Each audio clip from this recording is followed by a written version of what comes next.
শিক্ষার্থী বন্ধুরা, তোমরা সবাই নিশ্চয়ই ভালো আছো। আমিও ভালো আছি। আটোয়ারি অনলাইন ক্লাসের পক্ষ থেকে এবং আমার পক্ষ থেকে তোমাদেরকে অনেক অনেক শুভেচ্ছা।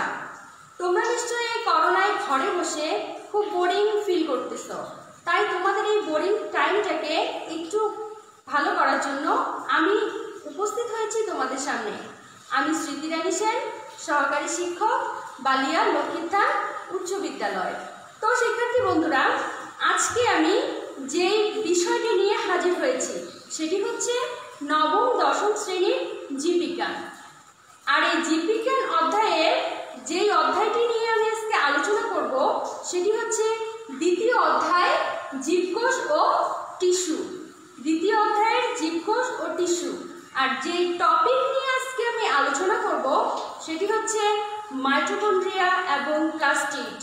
মাইটোকন্ড্রিয়া এবং প্লাস্টিড, আমার মনে হয় এই দুটি টপিক সম্পর্কে তোমরা আগেই শুনেছ তোমাদের পূর্ববর্তী শ্রেণীতে। তো যাই হোক, যেহেতু এই বিষয়গুলো সম্পর্কে আমরা কিছুটা জানি, এখন আরো ভালোভাবে জানার চেষ্টা করব। তো প্রথমে আমি আলোচনা করব মাইটোকন্ড্রিয়া নিয়ে। কি নিয়ে আলোচনা করব? মাইটোকন্ড্রিয়া নিয়ে। তো শিক্ষার্থী বন্ধুরা, মাইটোকন্ড্রিয়া নিয়ে আলোচনা করার শুরুতেই আমাদের জানতে হবে যে মাইটোকন্ড্রিয়াটা আসলে কি, এটার অবস্থান কি, কোথায়। তো দেখো, কোষ বিভাজনের সময় স্পিন্ডল বা মাকুর কাছাকাছি, কি বললাম আমি? কোষ বিভাজনের সময় স্পিন্ডল বা মাকুর কাছাকাছি অথবা সাইটোপ্লাজমে ছড়ানো দ্বিস্তরী পর্দা বেষ্টিত যে গোলাকার, সূত্রাকার, ডিম্বাকার বা দণ্ডাকার যে অংশটি শক্তি সঞ্চয় করে, বা শক্তি উৎপন্ন করে, সেটি হচ্ছে আমাদের মাইটোকন্ড্রিয়া। তাহলে এটাকে আমরা কখন দেখতে পাই? এটা হচ্ছে কোষ বিভাজনের সময় থাকে। এবার দেখো যে তোমাদের মনে নিশ্চয়ই প্রশ্ন হতে পারে যে আসলে এই মাইটোকন্ড্রিয়া কে আবিষ্কার করেছে। দেখো, 1894 সালে সর্বপ্রথম অল্টম্যান এই মাইটোকন্ড্রিয়ার উপস্থিতি লক্ষ্য করেন। কে? 1894 সালে বিজ্ঞানী অল্টম্যান। তারপরে ঠিক 4 বছর পরে 1898 সালে বিজ্ঞানী বেন্দা এই মাইটোকন্ড্রিয়ার নামকরণ করেন। কে নামকরণ করেন তাহলে? বিজ্ঞানী বেন্দা 1898 সালে মাইটোকন্ড্রিয়ার নামকরণ করেন। এখন তোমাদের মনে প্রশ্ন থাকতে পারে যে আসলে মাইটোকন্ড্রিয়া আকারে কত বড় হতে পারে। দেখো, যদি বৃত্তাকার মাইটোকন্ড্রিয়া হয়, এদের গঠনের ভেদ অনুযায়ী মাইটোকন্ড্রিয়ার কিন্তু আকারের প্রকারভেদ রয়েছে। যদি বৃত্তাকার মাইটোকন্ড্রিয়া হয় তবে এর আকার হবে 0.2 থেকে 2 মাইক্রন পর্যন্ত। যদি সূত্রাকার মাইটোকন্ড্রিয়া হয় তাহলে এর আয়তন হবে 40 থেকে 70 মাইক্রন পর্যন্ত। আর যদি দণ্ডাকার মাইটোকন্ড্রিয়া হয় তাহলে এর আয়তন হবে 9 থেকে 15 পর্যন্ত। তো শিক্ষার্থী বন্ধুরা, এবার আসবো আমরা সংখ্যায়। তোমাদের প্রশ্ন জাগতে পারে যে আসলে মাইটোকন্ড্রিয়া কোষের মধ্যে সংখ্যায় কতগুলো থাকে। তো এটার উত্তর হচ্ছে এটাই যে কোষের অবস্থানের ভিত্তিতে বা কোষের গঠনের ভিত্তিতে মাইটোকন্ড্রিয়ার প্রকারভেদ থাকে। যেমন উদ্ভিদ কোষে প্রায় 200 থেকে 400টি পর্যন্ত মাইটোকন্ড্রিয়া থাকতে পারে। কি বললাম আমি? উদ্ভিদ কোষে প্রায় 200 থেকে 400টি পর্যন্ত মাইটোকন্ড্রিয়া থাকতে পারে। আবার প্রাণীর যকৃৎ কোষে সহস্রাধিক মাইটোকন্ড্রিয়া থাকে। কি বললাম? প্রাণীর যকৃৎ কোষে সহস্রাধিক মাইটোকন্ড্রিয়া থাকতে পারে। এবার দেখো, মাইটোকন্ড্রিয়ার গঠন নিয়ে আমি আলোচনা করব। তোমরা মাইটোকন্ড্রিয়া কি জানলা, আবিষ্কারকের নাম জানলা, আয়তন জানলা, সংখ্যা জানলা, এবার আমরা গঠন জানব। মাইটোকন্ড্রিয়াকে প্রধানত কয়েকটি গঠনের ভাগ করা হয়েছে। যেমন দেখো, ঝিল্লি, প্রকোষ্ঠ, ক্রিস্টি, এটিপি সিনথেসিস ও ইটিএস, মাইটোকন্ড্রিয়া, ডিএনএ আর হচ্ছে রাইবোসোম। এগুলো হচ্ছে মাইটোকন্ড্রিয়ার গঠন উপাদান। এবার আমি এগুলো সম্পর্কে আলোচনায় আসব। শিক্ষার্থীরা, আমি এখানে একটি মাইটোকন্ড্রিয়ার চিত্র এঁকেছি। তোমরা কি দেখতে পাচ্ছ চিত্রটা? এই চিত্র থেকে এখন আমরা আলোচনা করব। এটি হচ্ছে আমাদের মাইটোকন্ড্রিয়ার গঠন। এই যে দেখতে পাচ্ছ, এগুলো হচ্ছে রাইবোসোম এবং বাইরের যে আবরণটি রয়েছে সেটি হচ্ছে ঝিল্লি। ঝিল্লির মাঝখানে বিদ্যমান যে অংশটা সেটা হচ্ছে প্রকোষ্ঠ, এবং এই মাইটোকন্ড্রিয়ার মধ্যে কিছু দানাদার পদার্থ রয়েছে, সেগুলো হচ্ছে আমাদের এটিপি সিনথেসিস, এবং এর মধ্যে সূত্রাকার ডিএনএ অণু রয়েছে, এবং আঙ্গুলের মতো যে ভাঁজ রয়েছে সেটা হচ্ছে কৃষ্টি। এবার আমি তোমাদেরকে চিত্রটা দেখালাম, এবার আমি ডিটেলস আলোচনায় আসবো। সেটা কেমন? প্রথমে আলোচনা করব আমি ঝিল্লি নিয়ে। তো ঝিল্লিটা কি? মাইটোকন্ড্রিয়ার মধ্যে যে পর্দাটা বা আবরণীটা থাকে সেটাই হচ্ছে ঝিল্লি। আর এই ঝিল্লিটিকে দুই ভাগে ভাগ করা হয়েছে, একটা হচ্ছে বহিঝিল্লি আর একটা হচ্ছে অন্তঃঝিল্লি। কি বললাম আমি? একটা বহিঝিল্লি আর একটা হচ্ছে অন্তঃঝিল্লি। দেখো চিত্রে দেখা যাচ্ছে এই যে বাইরের দিকে যে ঝিল্লিটা রয়েছে সেটা হচ্ছে বহিঝিল্লি, এবং এই যে আভ্যন্তরের যে ঝিল্লিটা রয়েছে সেটা হচ্ছে অন্তঃঝিল্লি। তো এখন আমি আলোচনা করব প্রকোষ্ঠ নিয়ে। দেখো এই দুই ঝিল্লির মাঝামাঝি যে গ্যাপটুকু রয়েছে সেটি হচ্ছে প্রকোষ্ঠ। দুই ঝিল্লির মাঝামাঝি যে গ্যাপটি সেটার দৈর্ঘ্য 6 থেকে 8 মিলিমিটার হতে পারে, আর এই 6 থেকে 8 মিলিমিটারের দৈর্ঘ্যটি হচ্ছে প্রকোষ্ঠ। আর এই প্রকোষ্ঠটিকেও দুই ভাগে ভাগ করা হয়েছে, একটা হচ্ছে বহিঃপ্রকোষ্ঠ আর একটা হচ্ছে অন্তঃপ্রকোষ্ঠ। একটি বহিঃপ্রকোষ্ঠ আর একটি হচ্ছে অন্তঃপ্রকোষ্ঠ। এবার আমি আলোচনা করব কৃষ্টি নিয়ে। দেখো এই যে মাইটোকন্ড্রিয়া রয়েছে, এর দুইটা ঝিল্লি রয়েছে, মাঝখানে আঙ্গুলের ন্যায় অভিক্ষেপ দেখা যাচ্ছে। কি দেখা যাচ্ছে? আঙ্গুলের ন্যায় এই যে অভিক্ষেপগুলো রয়েছে এগুলো হচ্ছে কৃষ্টি। এগুলো কি? এগুলো হচ্ছে কৃষ্টি। আমরা ঝিল্লি সম্পর্কে জানলাম, প্রকোষ্ঠ জানলাম, কৃষ্টি জানলাম। এবার আলোচনা করব এটিপি সিনথেসিস ও ইটিএস। এটিপি সিনথেসিস কি? ডিএনএ এর মধ্যে এক ধরনের দানাদার পদার্থ থাকে। কি থাকে? দানাদার পদার্থ থাকে। সেই দানাদার পদার্থগুলোকেই এটিপি সিনথেসিস বলা হয়। আর এই এটিপি সিনথেসিস থেকেই এটিপি সংশ্লেষিত হয়। কি সংশ্লেষিত হয়? এটিপি সংশ্লেষিত হয়, এবং এর মধ্যে আবার ইটিএস সিস্টেম থাকে। ইটিএস কি জানো? Electron transport system. কি বললাম আমি? ইলেকট্রন ট্রান্সপোর্ট সিস্টেম থাকে। এটাকে আবার একত্রে একটা নামকরণ করা হতো, সেটা হচ্ছে অক্সিজোম। মানে এটাকে আগে অক্সিজোম বলা হতো। এবার আসবো আমি মাইটোকন্ড্রিয় ডিএনএ নিয়ে।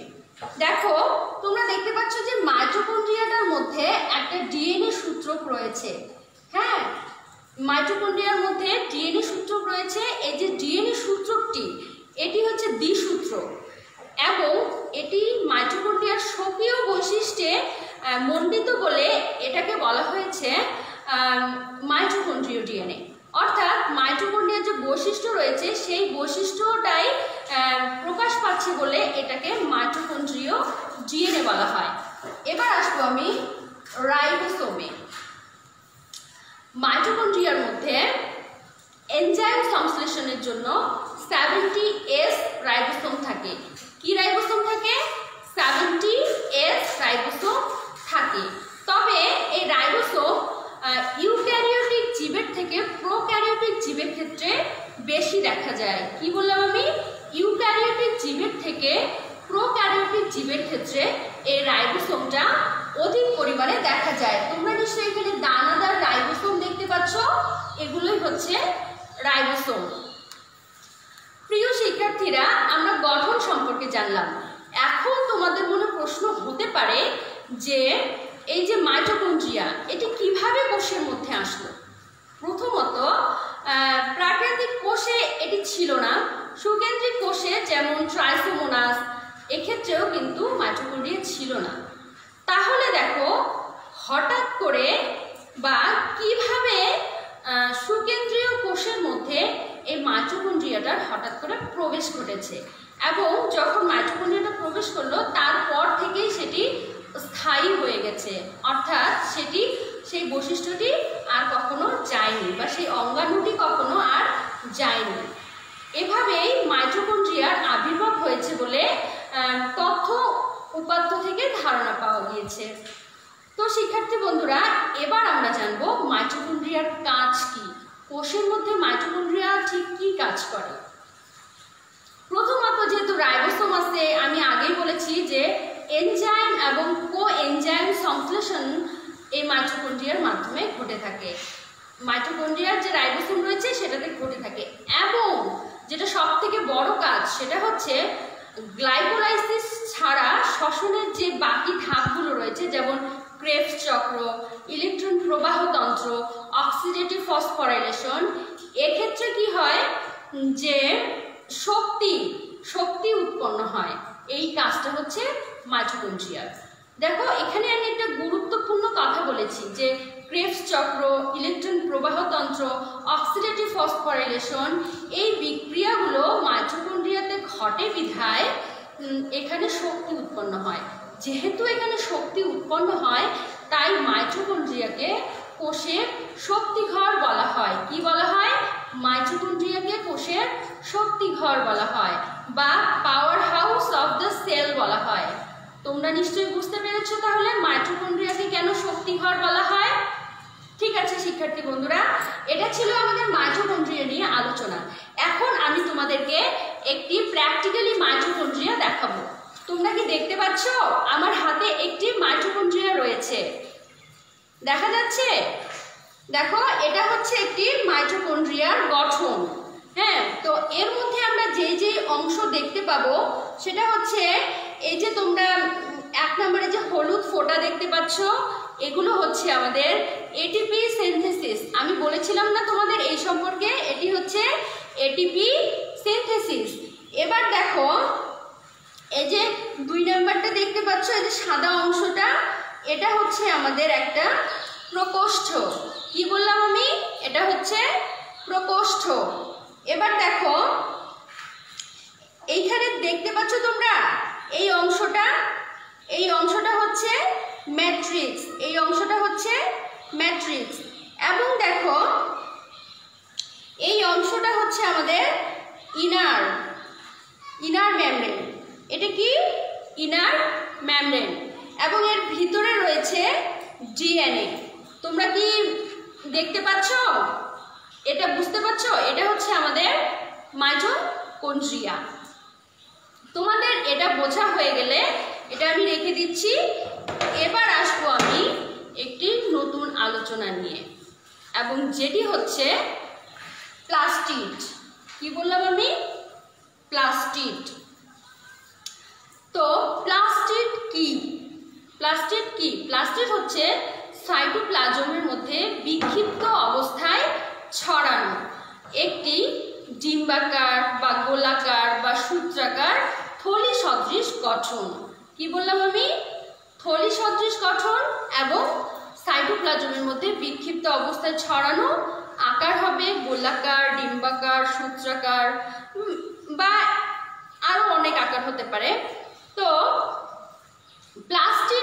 প্লাস্টিডের যে কাজ, হ্যাঁ, এটি হচ্ছে উদ্ভিদের একটি অঙ্গাণু এবং এর কাজ হচ্ছে মনে করো খাদ্য উৎপাদন করা, খাদ্য সঞ্চয় করা এবং উদ্ভিদটিকে বর্ণময় করে গড়ে তোলা, যার ফলে সেটা পরাগায়নে সহায়তা করে।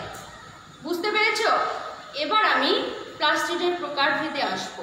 প্রথমত তো প্লাস্টিডকে অনেক ভাগে ভাগ করা হয়েছে, অনেকগুলো প্রকারভেদ রয়েছে, তবে প্রধান প্রকার হচ্ছে 3টি। কয়টি? 3টি। দেখো আমি লিখেছি এখানে ক্লোরোপ্লাস্ট, ক্রোমোপ্লাস্ট, লিউকোপ্লাস্ট। কি লিখেছি আমি? ক্লোরোপ্লাস্ট, ক্রোমোপ্লাস্ট এবং লিউকোপ্লাস্ট। এবার আমরা আলোচনায় আসবো ক্লোরোপ্লাস্ট নিয়ে। শিক্ষার্থী বন্ধুরা, উদ্ভিদের ক্ষেত্রে যে সবুজ বর্ণের যে প্লাস্টিডটি রয়েছে, কি বর্ণের বললাম আমি? সবুজ বর্ণের যে প্লাস্টিকটি রয়েছে সেটাই হচ্ছে আমাদের ক্লোরোপ্লাস্ট। দেখো আমি এখানে ক্লোরোপ্লাস্টের একটি গঠনের চিত্র এঁকেছি। এটা হচ্ছে ক্লোরোপ্লাস্টের মতো দেখতে। তো এখানে তোমরা দেখতে পাচ্ছ যে উপরের দিকে বহিঃস্তর রয়েছে এবং যে ভিতরের স্তরটি সেটাকে অন্তঃস্তর বলা হয়, এবং যে চাকতি রয়েছে সেই চাকতিগুলোকে গ্রানাম বলা হয়, এবং এখানে একটা নালী রয়েছে সেটা হচ্ছে স্ট্রোমা ল্যামেলি, এবং এই যে অংশটা ফাঁকা অংশটা এটা হচ্ছে ম্যাট্রিক্স। তো ক্লোরোপ্লাস্টের ক্ষেত্রে কি ঘটে, এই যে গ্রানামটা রয়েছে এটা যে সূর্যের আলোটাকে শোষণ করে। কি করে? সূর্যের আলোটিকে শোষণ করে। এবং যে স্ট্রোমা ল্যামেলি রয়েছে, এই স্ট্রোমা ল্যামেলিতে কয়েক প্রকারের এনজাইম রয়েছে, এবং এর মধ্যে সূর্যের আলো পড়ে, তারপরে পরিবেশ থেকে কার্বন ডাই অক্সাইড সংগ্রহ করে, তারপরে কি করে মূলরোমের মাধ্যমে পানি, খনিজ লবণ সংগ্রহ করে খাদ্য প্রস্তুত করে এবং খাদ্য সার হিসেবে অক্সিজেন উৎপন্ন হয়, যেটা আমি গত ক্লাসে তোমাদেরকে বলেছি। দেখো তো ক্লোরোপ্লাস্টে কেন সবুজ বর্ণ হয়, এইখানে ক্যারোটিন নামক একটি রঞ্জক পদার্থ রয়েছে। কি রয়েছে এখানে? ক্যারোটিন নামক একটি রঞ্জক পদার্থ রয়েছে। তো শিক্ষার্থী বন্ধুরা, এটা হচ্ছে আমাদের ক্লোরোপ্লাস্ট নিয়ে আলোচনা। এবার আসবো আমি ক্রোমোপ্লাস্ট নিয়ে আলোচনায়। শিক্ষার্থীরা লক্ষ্য করো যে আমাদের আশেপাশে সবুজ ছাড়াও আমরা বিভিন্ন বর্ণের লাল, নীল, হলুদ ফুল বলো, বিভিন্ন পাতা বলো আমরা দেখতে পাচ্ছি। এই যে বিভিন্ন বর্ণের বিভিন্ন ফুল পাতা রয়েছে, এটাই হচ্ছে আমাদের ক্রোমোপ্লাস্ট। ক্রোমোপ্লাস্ট হচ্ছে উদ্ভিদের বর্ণ সৃষ্টি করে। কি সৃষ্টি করে? উদ্ভিদের বর্ণ সৃষ্টি করে। এখানে দেখো কি থাকে, এখানে থাকে ক্যারোটিন, জ্যান্থোফিল, ফাইটোসায়ানিন, ফাইটোঅ্যারিথ্রিন। কি কি থাকে? ক্যারোটিন, জ্যান্থোফিল, ফাইটোসায়ানিন এবং ফাইটোএরিথ্রিন থাকে। এটা সাধারণত গাজরে থাকে, বিভিন্ন লাল ফুলে থাকে, নীল ফুলে থাকে, অর্থাৎ হলুদ রং, লাল রং, নীল রং বা বিভিন্ন প্রকারের বর্ণ সৃষ্টি করে পরাগায়নের জন্য পতঙ্গকে আকৃষ্ট করাই হচ্ছে ক্রোমোপ্লাস্টের প্রধান কাজ। আর ক্রোমোপ্লাস্টের যে কাজ রয়েছে সেটা হচ্ছে খাদ্য সঞ্চয় করা। কি কাজ? খাদ্যটাকে সঞ্চয় করা। শিক্ষার্থীরা, এবার আসবো আমি লিউকোপ্লাস্ট সম্পর্কে আলোচনা নিয়ে। কি আলোচনা করব? লিউকোপ্লাস্ট সম্পর্কে। দেখো এই যে লিউকোপ্লাস্ট রয়েছে, আমরা এটাকে সবুজ বর্ণ করলাম, বিভিন্ন কালারফুল বর্ণ করলাম। এবার দেখো লিউকোপ্লাস্টের ক্ষেত্রে তোমার কোনো বর্ণ থাকে না, এখানে কোনো রঞ্জক পদার্থ থাকে না। তো কি হয়, এখানে বর্ণবিহীন হয়। যেমন দেখো বিভিন্ন মূল, ভ্রূণ, জননকোষ, সেখানে কিন্তু কোনো বর্ণ থাকে না, আর এখানে এই লিউকোপ্লাস্ট থাকে। তো শিক্ষার্থী বন্ধুরা, তোমরা কি বুঝতে পেরেছো এই লিউকোপ্লাস্ট? আর এই লিউকোপ্লাস্টের কাজ হচ্ছে কি করে? লিউকোপ্লাস্টের কাজ হচ্ছে এটি গঠনটিকে সুন্দর করে। কি করে? গঠনটিকে সুন্দর করে, মজবুত করে। তো শিক্ষার্থী বন্ধুরা, এবার আমি তোমাদেরকে একটি প্লাস্টিডের গঠন দেখাবো।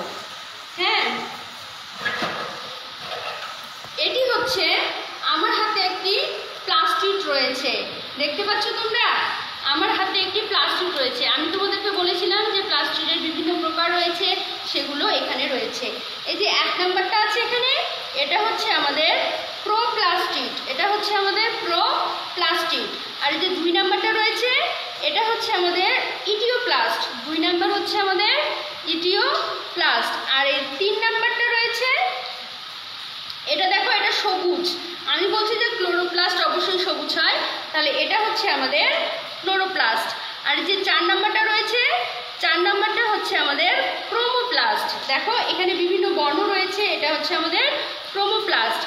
এবং এই যে 5 নাম্বার রয়েছে, এই 5 নাম্বারটা হচ্ছে লিউকোপ্লাস্ট। 5 নাম্বারটা হচ্ছে লিউকোপ্লাস্ট। এই 6 নাম্বারটা রয়েছে, 6 নাম্বারটা হচ্ছে অ্যামাইলোপ্লাস্ট। এই 6 নাম্বারটা হচ্ছে অ্যামাইলোপ্লাস্ট। এই যে 7 নাম্বারটা হচ্ছে, এটা হচ্ছে এলিওপ্লাস্ট।